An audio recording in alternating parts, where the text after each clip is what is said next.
Imagine a US state where you could watch nukes from your hotel, where tourists ordered atomic cocktails while mushroom clouds rose on the horizon, where around 80% of the land is controlled by the federal government, and yet locals pay no state income tax at all. This isn't some breakaway country, it's Nevada. So why does it feel more like America's offshore experiment than part of the mainland? And how did one desert corridor end up deciding so much of the state's fate? If you enjoy maps, history, and the strange edges of America, consider subscribing. Pull back from the strip, and Nevada becomes a shape on a map.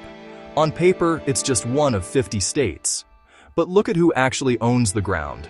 Roughly 80% of Nevada's land is held by the federal government, the highest share of any state in the country. For comparison, neighboring Utah comes in second at around 65%. This isn't just a statistic. It's the fundamental reality that shapes life here.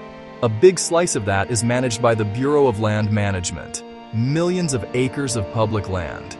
This vast territory is a patchwork of competing interests, all technically controlled from faraway offices. It's ranch land leased out for grazing, wild horse territory, active mining claims, and sprawling solar farms harnessing the desert sun. It's also a massive playground for recreation, crisscrossed by countless access roads for off-roading and exploration. Most Americans live on private plots in suburbs and city grids where property lines are clearly defined. In Nevada, especially outside Las Vegas, your neighbor is often just the United States. This creates a unique relationship between the people and the landscape, one built on access rather than ownership. And where Nevadans do live, they cluster hard. Las Vegas and the rest of Clark County hold the vast majority of the state's population, packed into one dense corner of the map. The rest is a thin web of highways, truck stops, and small towns threaded through that immense federal land. So right from the start, Nevada isn't a mirror of average America. It's a giant federal sandbox with one bright, concentrated human island in the corner. This unusual geography dictates everything from economic development to cultural identity. And when your land looks like that, the rules you write for survival are going to look different too. In the late 1800s, Nevada soared on a mountain of silver. The Comstock lode turned places like Virginia City into some of the richest boom towns on Earth. But when the ore thinned out, the boom went bust. By the Great Depression, Nevada was in deep trouble. A shrinking population, almost no industry, and vast empty land. One bright spot was the Hoover Dam project, which brought thousands of workers south and began to grow the small railroad town of Las Vegas. But it wasn't enough to save the state. So in 1931, the state tried something radical. In one session, lawmakers legalized wide-open gambling and slashed the divorce residency requirement to just 6 weeks. If you could stay for a month and a half, you could leave your marriage faster than almost anywhere else in America. Reno became the nation's divorce capital.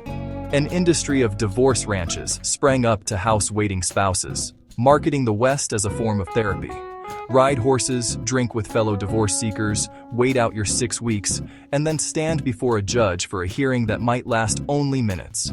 You'd go home with a Nevada divorce decree and leave a trail of money behind. Nevada wasn't just selling entertainment, it was selling a legal reset button. Then the Cold War arrived, and the desert took on a more secretive job. Just over an hour's drive from Las Vegas, the federal government established the Nevada test site and began detonating nuclear weapons. This ushered in the bizarre era of atomic tourism. Mushroom clouds rose over the desert, visible from hotel balconies. Casinos created drinks like the atomic cocktail, and rooftop parties were timed to the flash and shockwave. It was a strange spectacle, a mix of national security and morbid curiosity that cemented Nevada's reputation as a place unlike any other. Honest question, if you'd lived in 1950s Las Vegas, would you have gone up to the roof to watch those tests, or stayed as far away as possible? By the mid-20th century, Nevada's identity was set. Let other places say no. We'll say yes, under our rules. Gambling stayed legal here long before most of the country allowed casinos. And one of the most controversial yeses sits out in the rural desert. Nevada is still the only U.S. state where prostitution is legally permitted in certain licensed brothels. Not in Las Vegas. Not in Reno. Only in specific rural counties that choose to allow it, usually far from the Strip, along quiet highways. Supporters argue it's safer and more regulated than the underground alternative. Critics say it turns remote parts of the map into moral dumping grounds. Layer that on top of another big difference. Nevada has no state income tax. Instead, it leans on gaming revenue, tourism, and sales taxes. If you work here, your paycheck looks lighter on paper, but your schools, roads, and services ride on how many people the state can convince to come lose money under neon lights. Put it together, and Nevada starts to feel less like a normal state and more like a special economic and legal zone built inside the United States. A place designed to process risk, vice, and legal gray areas for everyone else. So far, Nevada is a state where Washington owns most of the land, where one metro area dominates the population, and where the economy was built on gambling, quick divorces, atomic tourism, and legal edges in the desert. But zoom in one more time, and there's another reason Nevada's unique geography shapes its destiny, making it feel unlike anywhere else in America. Most people experience this state as a straight line.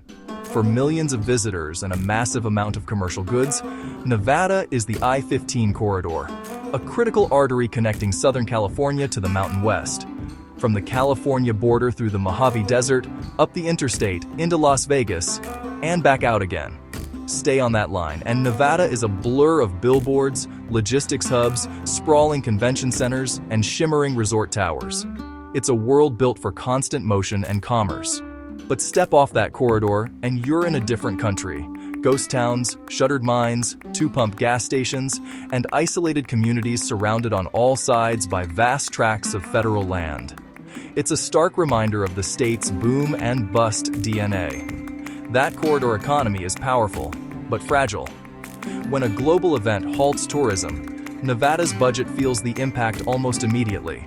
And when federal policy changes on public land use, renewable energy projects, or water from the Colorado River, this state is uniquely exposed.